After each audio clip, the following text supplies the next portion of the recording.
संजय गायकवाड यांच्या विरोधामध्ये अदखलपात्र गुन्हा दाखल करण्यात आलेला आहे। गायकवाडांनी कॅन्टीन कर्मचाऱ्याला मारहाण केल्याप्रकरणी गुन्हा दाखल झाला। मारहाण झालेल्या कर्मचाऱ्याच्या तक्रारीनंतर मरीन ड्राईव्ह पोलिसांकडून अदखलपात्र गुन्हा दाखल करण्यात आलेला आहे। मारहाण प्रकरणात संजय गायकवाडांची पोलिसांनी चौकशी केलीच पाहिजे। यासाठी कुणाचीही तक्रार येण्याची गरज नाही। दखलपात्र गुन्हा असेल तर पोलीस त्याची चौकशी करतील, असं मुख्यमंत्री फडणवीस म्हणाले।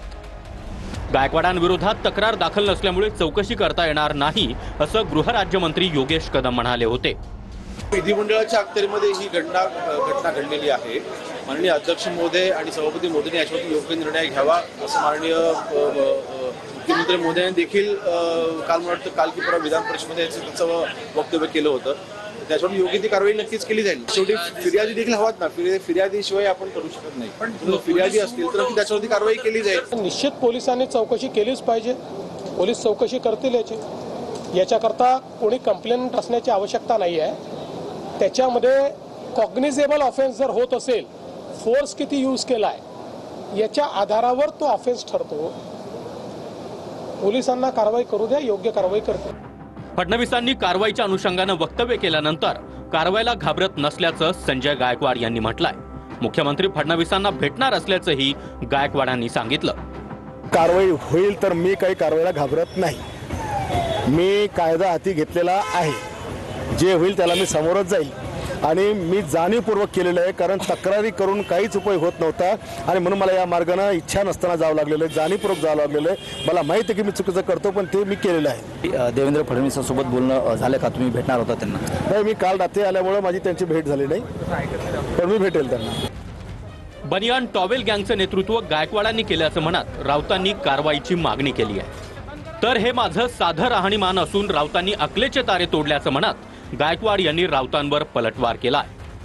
जी बनियान टॉवेल गँग आहे त्या गँगचं नेतृत्व केल्यासारखं ज्या पद्धतीनं त्यांनी त्या कर्मचाऱ्याला मारहाण केली, हे चित्र हा काळा डाग आहे। राऊसाहेब जे आणि तो डाग दूर करायचा असेल तर कायद्यासमोर सगळे समान आहेत, हे गृहमंत्री फडणवीस यांनी दाखवायला पाहिजे। ही चड्डी बनियान गँग नाहीये, ही संजय गायकवाडची साधी राणी आहे। त्या एमएलए हॉस्टेलला फार आमदार राहत नाही, तिथं फार जेवत पण नाही, ते सगळे 5 स्टारला जेवतात। मीच आहे की तिथे वरण भात पोळी साधं जेवणारा साधा आमदार आहे आणि त्याच्यामुळे माझं शेतकऱ्यासारखं माझं राहणं आहे। साध्या कपड्यामध्ये मी जसा होतो तसाच गेलेलो आहे, ते माझा फेवरा आहे। त्याच्यामुळे याला काय चड्डी गँग म्हणणं हे त्यांच्या आखलेचं ताले तोडणं आहे। मारहाण करायला ते काय का फार जीव घेणे मारहाण आहे का? त्याचा काय जीव घ्यायचा आम्ही प्रयत्न केलेला आहे। एक छोटी मोठीशी त्याला काही सबक शिकावा म्हणून त्याला आपण केलेला थोडासा एक प्रसाद दिलेला आहे। आकाशवाणी आमदार निवासच्या कॅन्टीनमध्ये कर्मचाऱ्याला झालेल्या मारहाणीवरून जलील आणि गायकवाडांमध्ये देखील जुंपल्याचं पाहायला मिळालं। इम्तियाज जलील भाई, वो होटल का कंट्रैक्ट तुम लो और फिर ये खाना खिला के दिखाओ। इसको तो 2 ही डोसे लगे, तुमको तो ऐसा मारूंगा कि फिर से तुम हॉटेल चलाने के लायक रहेंगे नहीं। चिल्लर लोक जे आहे ना, फक्त गोरगरीब लोकांवर आपली ताकद दाखवतो। त्यानं संजय गायकवाडला सांग, कुठे तू येणार आहे का मी येऊ तुझ्याकडे? कोणत्याही हॉटेलमध्ये कोणत्याही कॅन्टीनमध्ये निकृष्ट दर्जाचा तुम्हाला काही जेवण मिळाला तर त्या वेटरला बोलवा आणि त्याला बुक्के मारून त्यानंतर तोंड फोडा। हे एक ऍक्टच बनवून टाका। संजय गायकवाडांनी आकाशवाणी आमदार निवासातील कॅन्टीनमध्ये कर्मचाऱ्याला निकृष्ट जेवण दिल्यामुळे मारहाण केली।